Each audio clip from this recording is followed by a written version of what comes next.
And what happened during the '96 season?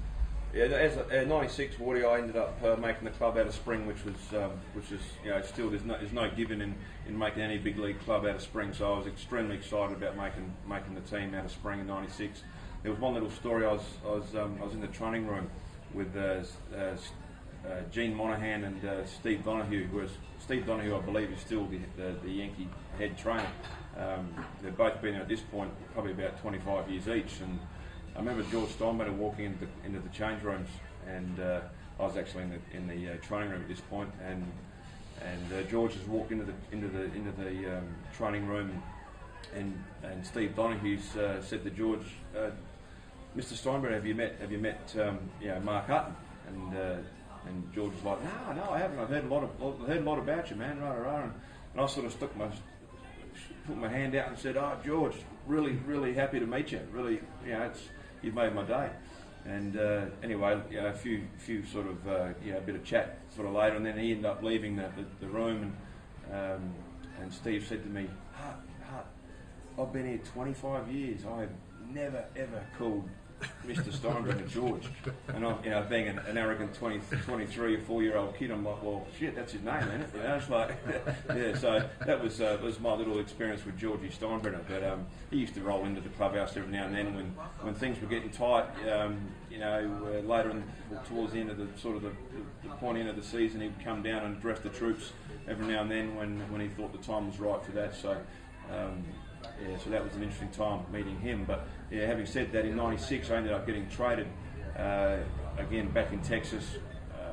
We were playing in Texas, the Yankees, and I ended up getting a phone call about. I was supposed to start that game, but ended up getting bumped, and I didn't pitch that night. So anyway, at the end of that game, I ended up going back to the hotel, and my phone rang in my hotel room at about 5 minutes to 12 at the trading deadline at midnight, and Bobby Watson, the GM at that point, was on the end of the phone and said, "Mark, you've been traded to the Florida Marlins." And I just sort of went silent and just couldn't actually believe it, because I thought I was going to be Yankee forever, and I was feeling pretty comfortable at that point. And so to go through the whole trade process with the Yankees and then go on and play for the Marlins was disappointing. But looking back, it's probably the best thing that could have ever happened to me. So ended up going to a National League team, ended up getting a hell of a lot more opportunity. Ended up starting some games for them that year, and ended up, I think, winning five games at the latter part of that year when I got traded. So certainly got my feet wet in the National League. And I love the National League, obviously hitting for yourself as well. I always used to think I could handle the bat a little bit, so I ended up hitting a bomb in I think 96, 97 year, can't remember. Certainly used to love hitting, and had a couple of multi-hit games, and ended up having a 318 batting average or somewhere there for around about 20 AB. So it was certainly good times. I used to love hitting and pitching. Really felt like that game was back again.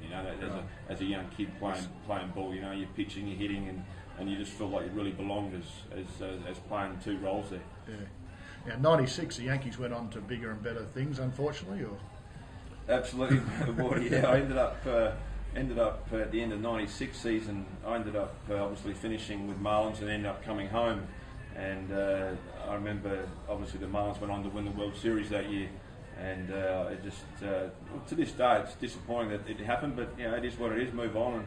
And I remember watching them on TV here in Adelaide. I'd obviously come back from the season by that stage, and moved back home to Adelaide, and to watch the Yankees to continue on to win the World Series. I'm thinking, man, I was only on that team 2 months ago, so it was difficult. But I had one job to do, and that was to prove myself with the Marlins and prove to them that they traded me for a reason, and that was to get a big right-hander that could get the job done. So looking forward from that point on. Okay, and then how did you got your World Series ring and all that, I assume? Yeah, 97. Obviously, when the Yankees came back into town, obviously the Interleague at that stage was taking place, and I reckon when the Yankees came back into town, they presented me with a ring. Just in the clubhouse, and there was bit of media and a few photos, and they presented me with the ring. And actually, one stage they were going to hold the rings back because there was 2 or 3 guys that got dealt that year from that team, and we're going to hold the rings back. And I think Pat Kelly tells me a brief story about maybe that David Cohn sort of went to bat for us guys that did go and get traded.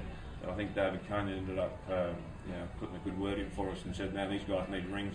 They were here for 3/4 a year. I think it's deserving that they get rings. So they honoured me with a ring in '97, and then lo and behold, I get traded at the end of '97 with the Marlins to the Rockies, and then the Marlins go on to win the World Series. So then the whole joke in the Colorado clubhouse was that let's trade Hart so that we can go on and win the World Series the following year. So that was the big joke. I don't know if it's ever happened before to be dealt 2 years in a row and then have both those clubs go on and win the World Series. So cost me a bit of money. It would have too, especially the shares they get nowadays. Yeah. It's amazing. Yeah. So with the Rockies, you've went through there, and ended up just back on the Marlins where I had a great experience there. I made some great friends. It was a hell of a lot more relaxed atmosphere playing in the big leagues with the Marlins. It was New York was obviously it was in your face. It was intense. There was a hell of a lot of media, and it was a high pressured place to play. Absolutely. sorry, just on that point. Sorry, how does a boy from Adelaide, and not the biggest town, you know what I mean? Yeah. Got a great country feel about, beautiful town, go and live in New York with all the expectations of being one of their 5 starting pitchers in the biggest franchise in the world? Yeah, look, to be honest, it's very, very difficult to put into words because it was overwhelming at point at some stage. That whole period, it was almost a feeling of, what am I doing here? I used to think, I was in New York pitching in Yankee Stadium, and crowds on their feet in the first inning, you punch someone out and the whole place erupts, and I'm thinking, what am I doing here, man? This is surreal.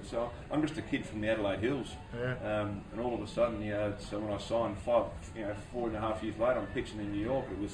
It was a tough gig, man. It was a lot of pressure, and but it was, that's why I guess a lot of free agents don't choose to go to New York for that fact. So, so going to Florida, Wardy was a hell of a lot more relaxed and nowhere near the media attention that New York had. So, I enjoyed that part of it.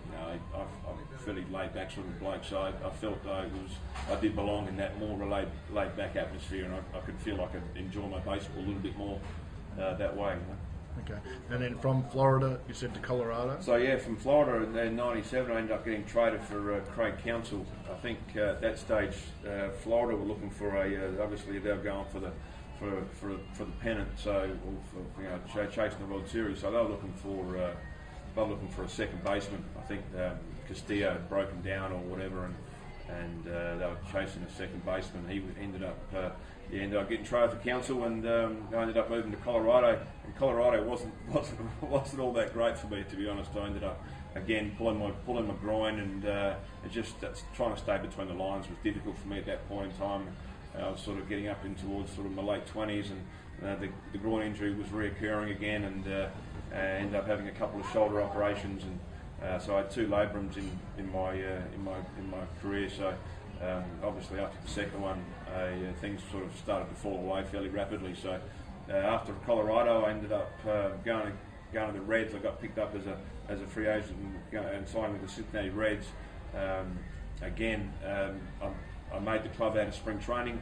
I was the 5th starter with the Reds, and my last start before breaking north with the Reds, I again blew my groin out.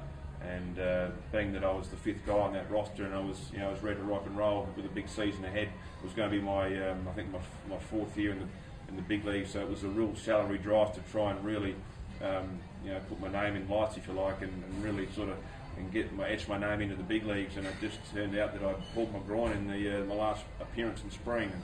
So I ended up riding doing the DL thing for about 30 days, and after that fact, I was just never the same again, and sort of drifted away into the abyss, if you like, and fortunate enough to finish off playing in the Olympics. So it was a highlight. Obviously, finishing in Sydney, playing in the Olympics, representing your country was an amazing experience as well. looking back, you know, I've done some good things, and it was certainly a crazy ride. You know, it was something I never expected when I was a young kid. Never expected to spend 12 years in the pros. So I was very fortunate for that, and I was obviously fortunate enough to pitch in the big leagues. And you know what? Yeah, could it have been longer? Damn right, it could have been a lot longer. I had the stuff, but it didn't, and it wasn't. So to this day, I'm grateful that I was fortunate enough to be one of those 31 guys to come out of this country and pitch in the big leagues, and I'll take that to the grave with me. Yeah, and it's not just being one of the 30, it's been one of the first few we had, and Yeah. knocking down all those doors for the young guys today. Mark, thanks Yeah. so much for your support of the alumni, and thank you very much for your time today. You're welcome, Waddy.